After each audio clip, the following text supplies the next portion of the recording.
Hi, everyone, and welcome back to Crime, Cocktails, and BS. And today we are so excited to have Amye Archer with us. If you grew up in the 80s and 90s, there's a good chance she has already unpacked her childhood trauma on all her podcasts. And with my therapist. Yes, of course, as everyone should. She hosts 3 shows: Gen X, This Is Why, where she and her sister revisit the weird media that raised us; Murder She Watched, for anyone who falls asleep to true crime docs; and Little Miss Recap, her deep dive into the golden age of TV with her friends. She's also the author of Fat Girl Skinny, a raw, funny memoir about diet culture, divorce, and the year she lost 100 pounds, and the decades of internalized messaging that didn't disappear with it. It's out for its 10th anniversary edition with a new foreword. Amye Archer, welcome to the show. Well, thank you so much. I mean, that was way better than anything I've ever said about myself, so thank you. Deserved. Well, I should note, too, that Gen X This Is Why is not current, but my sister and I did that during the pandemic, and we covered Little House on the Prairie because it was just such a seminal show for us when we were growing up, and we did every episode. It was so ridiculous, but it was like, that's where I got my chops, for podcasting. So if people listen to that and they're like, wow, this sounds like trash, just know that I have improved before I got to Little Miss Recap. Maybe they should, because now we have Little House on the Prairie on Netflix. So, which I'm covering the new one on Little Miss Recap, and it's, I mean, great casting with Paul, I will say that. But, it's let me put it this way. It doesn't have all the murder, mystery, and intrigue that the original series had. Not yet, anyway. So. Right. And no Kyle Richards, at least from No. what I've heard. Yeah. No. Honestly, it's fine. Yeah. I We're don't okay think with she'd it. fit the aesthetic anymore. Yeah. So either. So, Amye, what got you into true crime podcasting? I mean, so when I started Little Miss Recap, I was doing reality TV, but I was also doing a lot of true crime recaps, like the documentaries, because I just love the mystery and the journey of the solving of it. In fact, I used to not be able to watch anything that wasn't solved because it used to drive me crazy, but I've changed since then. So I was doing that, and I realized it just didn't all fit under kind of one umbrella. So I just branched off and did Murder She Watched, where I just put all my murder stuff now. And I don't know, like, it's opened up this whole new world for me. I really love it. And it's a place where I can kind of feel like, and I know reality TV, like, it gets a bum rap that it's not important. It is important to many people, I should say that. But like a Murder She Watched, I feel like I'm actually doing something and I'm bringing attention to things, or stuff like that. So it feels a little different in tone, and I'm really enjoying it. Yeah. I mean, it's such a huge community now. Everyone's really is. kind of come out of the closet as true crime fans or intrigued in true crime. I guess, how do you think we engage with these cases as a culture and watching these documentaries and docuseries? Do you think we go too far? Or, like, how do we balance that? So I was teaching when Gabby Petito went missing, and I taught freshmen in college. So, like, I had a bunch of 18-year-olds, 19-year-olds in my class. And I remember us talking about this case a lot in my class. And we actually, I think there was an article in the Atlantic maybe around this time around true crime sleuths and couch detectives and how they were actually interfering in the case at the time. So I think there is a double-edged sword. I think that we can sometimes go too far, but we've also seen cases where this has helped, like Don't Fuck with Cats comes to mind. Yeah. And people who, good Samaritans who want to dive into things. We saw this. I don't know if you guys watched or covered the yogurt shop murders. And even though that ended up in a very different place than they had started, there was, I think it was the Byers family had reached out to this community of like online detectives who tried to help them solve the case and stuff. So I think there is room for it and for that engagement. And I think it can be important and it can really help a lot of these cold cases. It's when we have the current cases going on and they're kind of wasting resources that I think sometimes. But I also think that law enforcement agencies are finding ways to, it's a change in how we approach things. So I think they're finding ways in how to deal with that in a better way. Yeah, something that comes to mind is like the Idaho murders. That's what Alex and I were really into that when it was happening. I have not been able to touch that. It's pretty intense, but people were really like finger pointing a lot of innocent people, and it blew up online, and That's so many hard, people's yeah. lives were really like destroyed because of that. So that's one I think of. But I need to go back and look at that case. It's just when it happened, I was literally dropping my two girls off at college like a couple months later. And I was like, I just can't. Yeah. I can't do it. Just like Chris Watts kind of happened around the time my girls were little. And I was like, nope, can't do it. But I'll be able to go back to Idaho eventually. I think he's from my area, right? He's from Pennsylvania. He lived in the Poconos. Yeah. Yeah.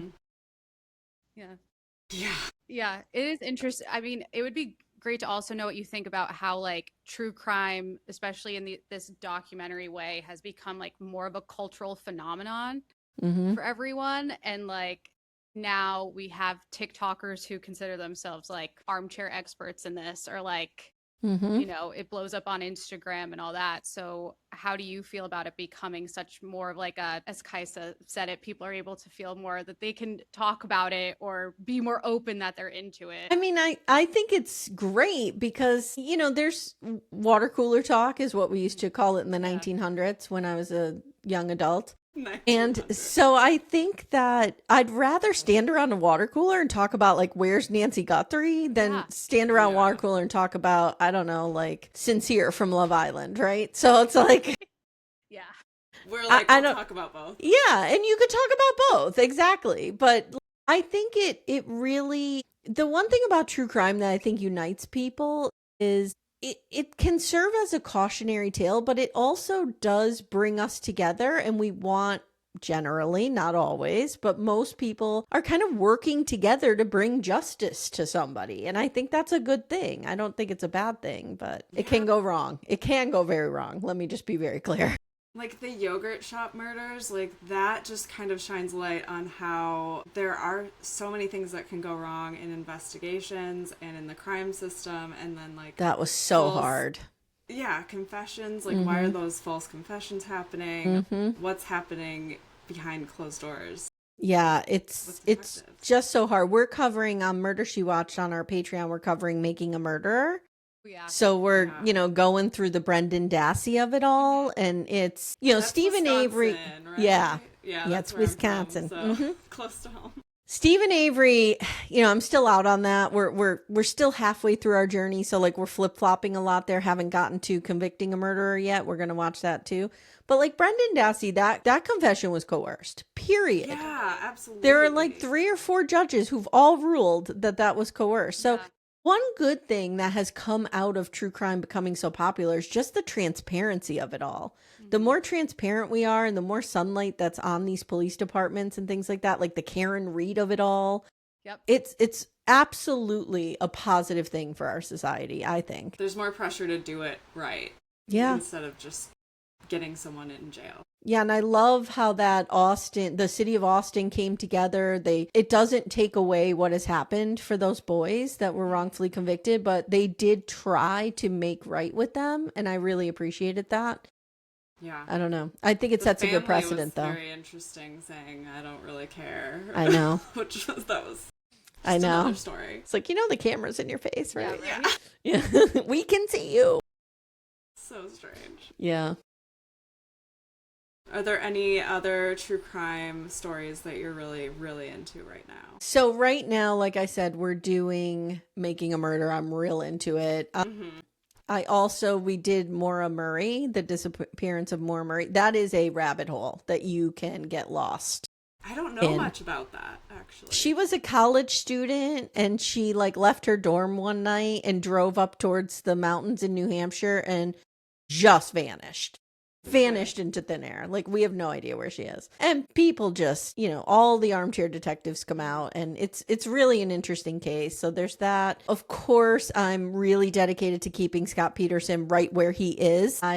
Speaking of Petersons, we did The Staircase. We did that whole thing. So wild.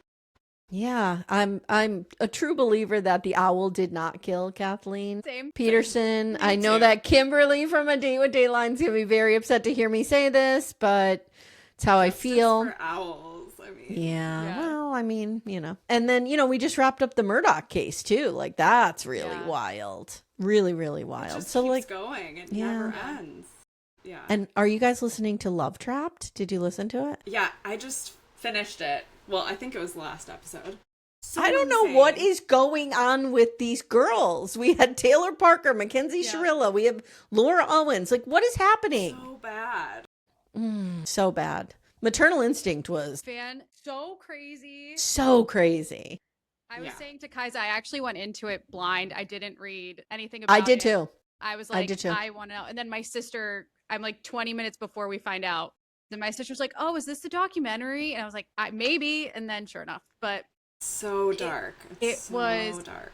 Absolutely insane. And then to know that she's not the only person who's done this is also crazy. Yeah, it's really crazy. And, I think this is where the double-edged sword comes in because especially Maternal Instinct, like Wade has just been crucified online. And I have, the jury's out on him. Literally, I don't know. I can see 18 red flags that he missed, but I also, like he's a country boy. Like why would you think somebody's faking their pregnancy? Yeah. It wouldn't be the first thought that came to your mind. So like, yes, he missed a lot. That can, like, two things can be true, but he also may have believed her. I don't know. So it's the online hatred for him I'm kind of like, that might be a little too far. Yeah. I agree with that. Also on Little Miss Recap, you guys cover a lot of cults and documentaries. We do. Favorite. Yeah, we do. My favorite. In addition to reality TV, Mm-hmm. saw you. It was your most recent episode. You guys were talking about worst ex ever. Mm-hmm. Jeffrey Paschal from 90 Day Fiancé. Really... Wow. I watched that season. I had no idea. I mean, there were a lot of red flags, like you said on your podcast, but like. We do a little mini series called Little Miss Recap Investigates, and we did Stephen McBee Sr. and all his farm crimes. Yep. And I learned more about crops and harvesting than I ever needed to know. And then we just did, like you mentioned, Jeffrey Paschal. So there is an intersectionality there of true crime and reality TV. And we're real into cults. We did The False Prophet. We just did The Vow. That was a long process. And we do, on our Patreon, we do Cult of the Month. Fun. So last month we did that Escaping Paradise, Bring Me the Beauties. No, not Bring Me the Beauties. That's a different one. Escaping Paradise, Fat Girls Wanted or Big Girls Wanted. Yep. And it was all about this guy who was completely exploiting. And we talk a lot about body image and moving through the world as a fat person because, that was me for a very long time. So like that cult was of particular interest. And we're doing Jonestown this month, which is one of my Roman empires. We covered that a long time ago. We did, yeah. Alex? I actually just watched the Paradise one twice. I watched it on my own and then I had my friend watch it because, and also kind of fangirling here. I read your Fat Girl Skinny like thank you 5 or 6 years ago because I've been on my own journey. Yeah. And so I also watched that from the lens of being like, this could have this is crazy.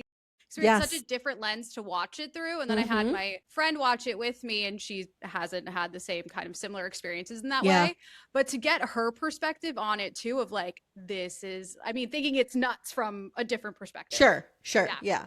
Because on paper, it's nuts. Plain and simple. Absolutely. Yeah. And that guy's a menace. How he's able to continue this. Terrifying. Like I started doing a deep dive after I was on Instagram and like the internet being like, is it still around? Like all this stuff. Sure is.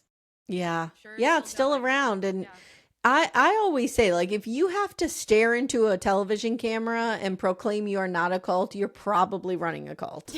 Yeah. Because, how many times have we seen Keith Raniere do it? Yeah. Like, we see all these guys doing it, right? Like, oh, we're not a cult. Anybody could leave at any time. Like, we're covering a Murder, She Watched. We're doing Making a Murder and Tiger King. And Tiger King has been such a ride. But we just got to the Doc Antle of it all. I don't know how familiar you are with him, but wow. There's and so he's many insane characters. Yes, he's another one who had to stare at a camera and say, I'm not running a cult. Yes, you are. Yes, you are. Sir. Mm-hmm. Yeah. I've never one time had to look in the camera and say, I'm not running a cult. No. Kaisa makes fun of me because I watch like the same 4 or 5 docu-series over and over again. They're like my comfort docs. Love Has Won, absolutely. And it's the same thing that the last Mother God. Yeah, Mother God. And the Mhm. last Father God being like, this isn't a thing. Like Robin Williams absolutely is like Yeah. was speaking through her, like all those things. Yeah. Kai's What are your other comfort ones? God. Love is one. Tiger King I watch all the time. Mm-hmm. I revisit it annually. Mm-hmm. Savior Complex I've watched I never saw that one. that I would recommend. Savior Complex is really Yeah. interesting. Oh my God, what's it called? Something on Fire about Guru. Yes. Man, is it Man on Fire? No, I forget what it's called, but I know what you're talking about. Yeah. It's My comfort documentaries are quite different. Like Blackfish is something I watch Yeah. constantly. Oh, I have no sad. idea why. I'm just obsessed with whales in every Yeah. way, and I don't know. I loved, did you guys watch, what was that one? Into the Fire, The Lost Daughter? yes. That was brilliant. I love that documentary. Did you guys watch The Jinx? I know, Alex, I told you to watch Girl. it a long time ago. That is one of the best documentaries. Okay. I've ever Not seen. only was that the first true crime series that I covered, but I was so obsessed with Bob Durst because I Right? really felt like he looked like a young Dustin Hoffman. Yeah. Like I would have fallen for his bullshit up there in Vermont selling the butter at the creamery or whatever. I would have fallen 100% for him. Yes. Yeah. And he was just wild. He was wild. And the fact Yeah. that they caught that on camera, on audio, it's so insane. I The love it. Staircase too is another one for me. Yeah. It's one Yeah. of my all-time favorites. That's yeah. so well done. Yeah. So well done. It the really family. like stretched the medium and really became a trendsetter. It was amazing. I agree with that one. So your podcast explores true crime documentaries and series through the Gen X lens. Mhm. What made you want to focus on that, and what is the Gen X lens, and how do you think it's different? The Gen X lens leans heavily into catastrophizing. So Little House really captures it. If you want to think about what did Gen Xers experience, and I don't know, are you guys millennials? Mm-hmm. Yeah. If you want to learn like what we lived through, like you would be watching Little House and I was maybe 6 or 7 and it would seem like a normal day and then everybody would be dead by some horrific thing at the end of the episode. Like we have been programmed that disaster waits around every corner. Everything is scary. Everything is terrible. And, but also at the same time, our parents let us do whatever the hell we wanted. So it was this feral childhood where danger was everywhere. And this is why we're all an anxious mess. So it really started with Gen X. This is why my sister and I during the pandemic were like, let's start a podcast. Why not? I'd been wanting to start one for a while. And we just realized that Little House really encapsulated those qualities of our childhood. And so we did that. And looking back on it, so far removed, you're just like, how? Like, why would you do this to your children? I don't understand. So it's like we kind of all have this collective memory of just being told that everything was scary and terrible. And what does that do to you? And that's kind of how we look at it. And also there's a cynical, there's a cynicism to it, a cynical lens. So like I don't trust anyone. I don't believe anything, which really helps me in the true crime space, I think. Yeah. I feel like millennials have a similar perspective. Like everything, like we were never able to meet our dreams, basically. But So I everything also is a feel, disappointment. with millennials, like you guys just never really dreamed because you didn't even think you could. Yeah, Do you know what I pretty mean? much. Like I taught millennials for a long time, and like Gen Xers, we're very strange because we come from boomers, so we think we should have dreams, but they're always like crushed. But millennials are kind of like, especially the later There millennials were raised by dreams. Gen Xers, you're like, we're not even bothering. That's so true. Yeah. Yeah. Oh my gosh. You covered Welcome to Plathville, right? Of course I did. Yes. We were really into that for a Oh while. my and God. I just finished the latest season, which is a totally different level than where we started. Like I could write a dissertation on the Platts, let me tell you. I would read What wanna a know. what a journey. Yeah. What a journey. I want to know your thought on the therapy session at the end. Like, You mean the therapy one session session. / tribute to Joshua / ribbing of Lydia and Zach / anniversary party? was there any growth there at all, or was that just like a performative weird? Kim I need to know Kim your Plath thoughts. is such a fascinating figure to me because she does have this like tragedy that shaped her, Mm-hmm. but she also used that power for evil. So it's like, how do you reconcile those two things? And there's moments where I do extend empathy to her, and I'm like, Yeah. okay, this is like no mother should have to live through. If you guys aren't familiar with Welcome to Plathville, basically she lost a son very tragically, and she was not at fault, but she was involved. Mm-hmm. And She did back over her yes, baby child, and she which is lives horrible. with that guilt all the time. And as a parent, I understand how anything could happen at any moment. So like I don't judge that, you know. It's not like she was drunk driving with the kid or like it was just an accident. Yeah. But she's a monster who has destroyed her children's lives. And I don't know, we're doing a rewatch right now, and we're starting in season 2. Okay. And like Yeah. opening episode is when Micah and Mariah are thrown out of the house. Yeah. Yeah. And Mariah is 16, 17. I'm like, Mhm. what? I just, it's, Mariah's the most broken in my opinion. Yeah. I feel Me too. so bad for her. we always say that She we think in this witnessed it. latest Yeah. season she's at the girl interrupted Yeah. hospital. That's what I thought. She's Yeah, in the middle of definitely. the woods. Mm-hmm. And yeah, oh my Yeah. gosh. I just hope I hope she's getting help because Yeah. my heart breaks for her. And Ethan, like Ethan Mhm. could have been something. Yeah. And he turned into like a rageful homophobic monster. Yeah. It's so upsetting. It's so upsetting. And they started not being able to eat like certain cereals. Yeah, and like whatnot. you can't eat sugar and now you're committing hate crimes. Yeah. Like Yeah. Wow. That's Wow. bad parenting for you.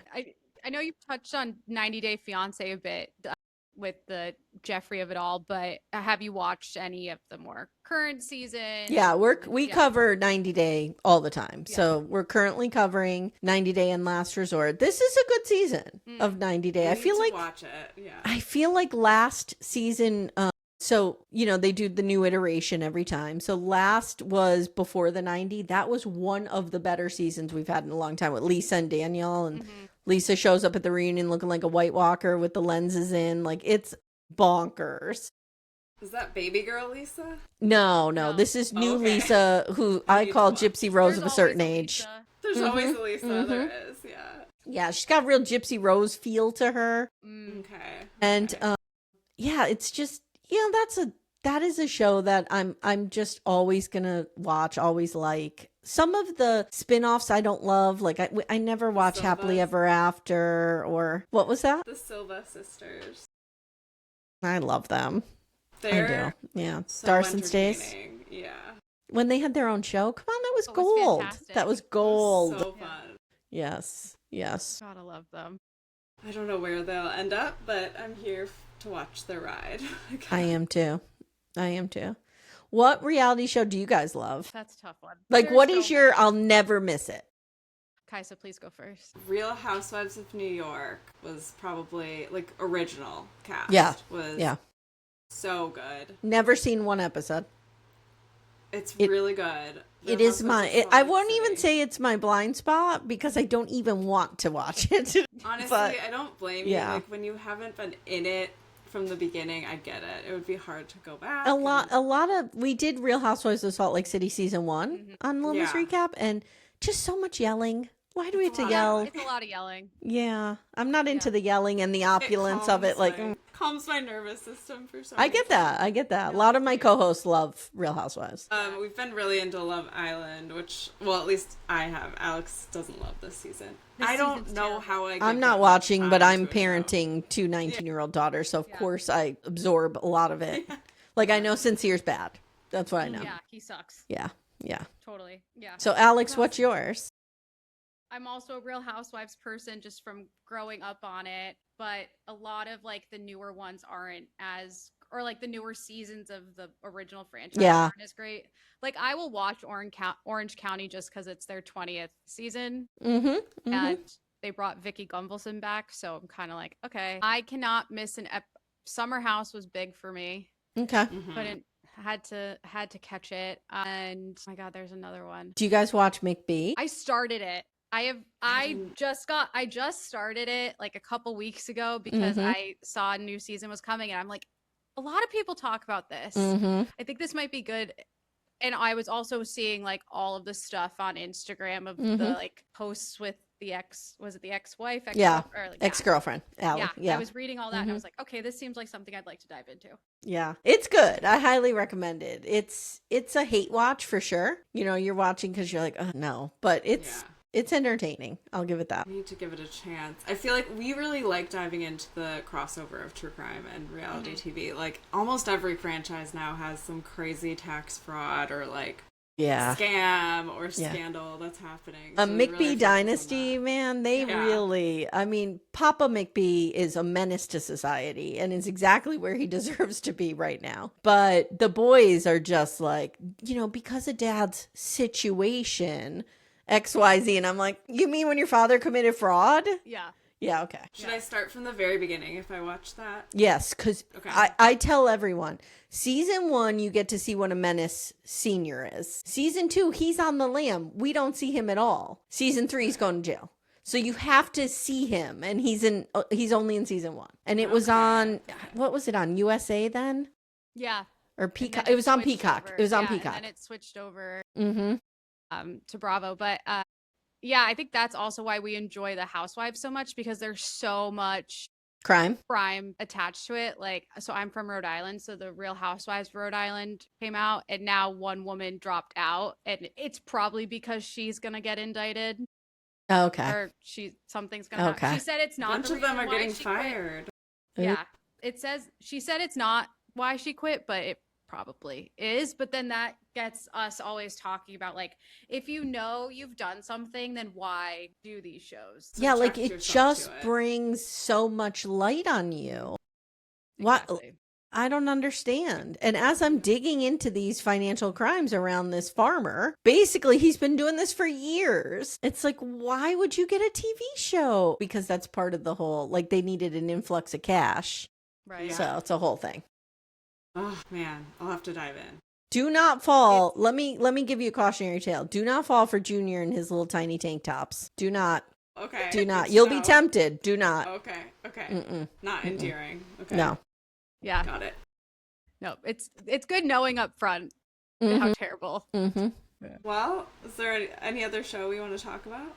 Amy, if you had to like recommend a true crime documentary and a reality show for someone who, like, I guess an alien who's come to Earth and is like, explain these genres to me, what would you recommend? If an alien came to Earth, I would tell them to start watching Sister Wives, season 1, episode 1, and just go on the journey. Just go on the journey. People will say to me all the time, because we cover Sister Wives, like, should I jump in at season 20? I'm like, just start from the beginning. Yeah, you have to. You have to see the Robin of it all. So I would probably do that. The evolution of Robin is really interesting. Yes. For true crime, if I really wanted to freak them out, I would say watch Tiger King. If I wanted to just have them watch something that's good, I would probably say The Staircase. Yeah. It's a really good one. I need to go watch that again. So good. Me too. Do you also feel like there's an overrated true crime case that, you know, we just don't need to be talking about anymore? So I feel like we've gotten into this scary area of making documentaries about everything. And documentaries that are 3 hours long, like 3 separate episodes that are 3 hours that should have been an email. Yeah. I hate that because it really dilutes the serious stuff. Not that, like, those crimes don't deserve attention, but they could have been an episode of something. Do you know what I mean? Yeah. So, like, there was one not too long ago. What was it? Oh, Should I Marry a Murderer? Or yeah. And I was like, "This, what is this? Like, was there really weirdly long? Yeah, like, was there a crime? Yes, but it also could have been a 1-hour episode of a larger series called something else, like I Commit Crimes in the Beautiful English Countryside or something. I don't know. Yeah, but like, so I think we're getting into this area, and this is very common in television, where people are like, okay, we need to pump out true crime, so let's just do it. And so, yeah, we need to just kind of be more selective, I think. And I would say to anyone who will listen within the sound of our voices, not everything needs to be 3 episodes. Yeah. Just doesn't. Just doesn't. Yeah. Like, that's what I liked about Maternal Instinct. Yeah. Yeah. Just hour and a half. Easy. And it was a story that really deserved to be told, and it was told well in an hour and a half. Yeah. Yeah. Agree. Agreed. Yeah. It feels like with the Did I Marry a Murderer, it was like the producers saw the 35-part TikTok series of like, who the fuck did I marry? And was like, Yes. this would be great if we could Yes. find, and do it that way. Do you also feel like there's an underrated true crime case that like should be getting more attention or could have a actual like documentary made about it? Or I mean, I always think we can draw more attention to missing and murdered Indigenous women and women of color and communities of color, of course. But, you know, also these cases like Yogurt Shop, like West Memphis 3, where like people are wrongfully committed or convicted and or accused, right? And what happens in the aftermath of that, and shining light on those cases, going back and looking at older cases and really bringing them into light, I think is important. And I think we're starting to do that, you know, but like, I'm really glad they did that latest episode on yogurt murders. And I'm really glad they did the original documentary on it, because it was something I never heard of. And those like, of course, the girls are the victims, right? And their families, of course. But the boys were also victims. So it was, I personally geek out over documentaries like that, where you have the intersectionality of social justice and true crime. Me too. Yeah. So, yeah. There's some podcasters who are really focusing on Indigenous and like overlooked crimes. I think like Somebody Knows Something, and then there's some there are a lot of podcasters who are really focusing on that. So I love that that's a new genre. Yep. Yeah. And then is there a reality TV show you would absolutely just never cover? Real Housewives. Yeah. Don't blame you. It's I mean, I hate to say that. I know a lot of people love it. It's their comfort show. I totally get that. You know, mine is Sister Wives, so like I can't judge. But it's just, I don't know, I'm conflict averse, and when they start screaming at each other, it just bothers me so much. Like I don't like it, so I can't cover it. No, it's also a whole nother world. Like if you start watching one, you essentially have to watch almost all of them in order to get the full experience, and it's a lot of dedication and time. And I also would never cover, and we get asked this a lot, but we'll never cover like the My 600-Pound Life. Like we just can't do that. It doesn't feel like, as one of my co-hosts, Amanda, who I cover a lot of the TLC stuff with, like we've both lived in larger bodies. We just don't want to, I don't know. I just don't like it. I don't like the way it's presented. It feels exploitative. Like I don't like it. I agree. So we'll never cover that kind of stuff. Yeah. It's also like did you watch the My Biggest Loser documentary? Yeah, we covered that, and boy, oh boy, did we read them for filth. Yeah, you have to, because it's so incredibly dangerous and ruined so many people's lives. And awful. I love that too. That's another like kind of weird niche that I really love, is these cultural conversations we're having about things from the aughts, the 90s. I think that's really important. Yeah, we did a whole deep dive into America's Next Top Model when that docu-series came out, and then the episode on E came out. So it's the cultural phenomena that we all kind of lived through. That shaped what we think about our bodies, shaped what we think about ourselves. Like it's so important to go back and revisit that stuff. And I really credit, there's what's that podcast with Sarah Marshall? I think Kaisa. You're wrong about. Yeah.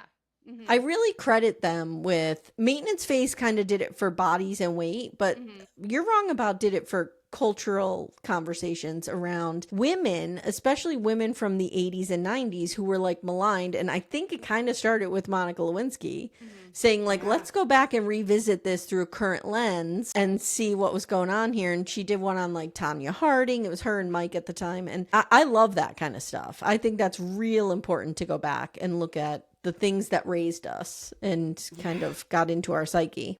Yeah. And to avoid going forward. Although, I don't know. I can't say we're doing that. No, I don't know. So I don't know. It is fascinating though to watch like younger generations watch things we watched on television or movies or anything and actually ask the right questions of how was this allowed, while we were all like, oh, this is completely normal. Yeah. Not fazed by it. So it's wild. Yeah. Amy, where can all of our fans find you? So the best place to find me is at Little Miss Recap. I'm there on TikTok, Instagram, Facebook, all the things. Murder She Watched is available anywhere you listen to podcasts as well, but I'm only on Instagram with that. So, oh, and Facebook, but I'm not on TikTok. I don't do the tick and the talk a lot. So, No, Me it's either. same. yeah. Same. That's okay. And then you also have your Patreon. Yep, I have Patreon for both of them. And, like you mentioned, my book, which I really appreciate, Fat Girl Skinny, is on, you can get it on Amazon. I know we don't all love Amazon, but it's self-published there. It used to be at the small press and you can find it other places, but now it's on the 10th anniversary edition is on Amazon. And make sure if you look for me that you add the E on the end of my name. Yes. Yeah.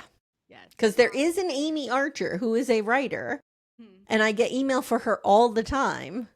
It's not Really? me. I didn't- Yeah. She writes, I think she writes like romantasy or Yeah, something, but it's does. not me. Yeah. So That's okay. Well, Amy, thank you again so much Thank for you. coming on today. Guys, don't forget to follow, like, subscribe, comment, leave a review, 5 stars all around, and be sure to tune in to our next episode. Thanks. Bye. Thanks. bye. Bye.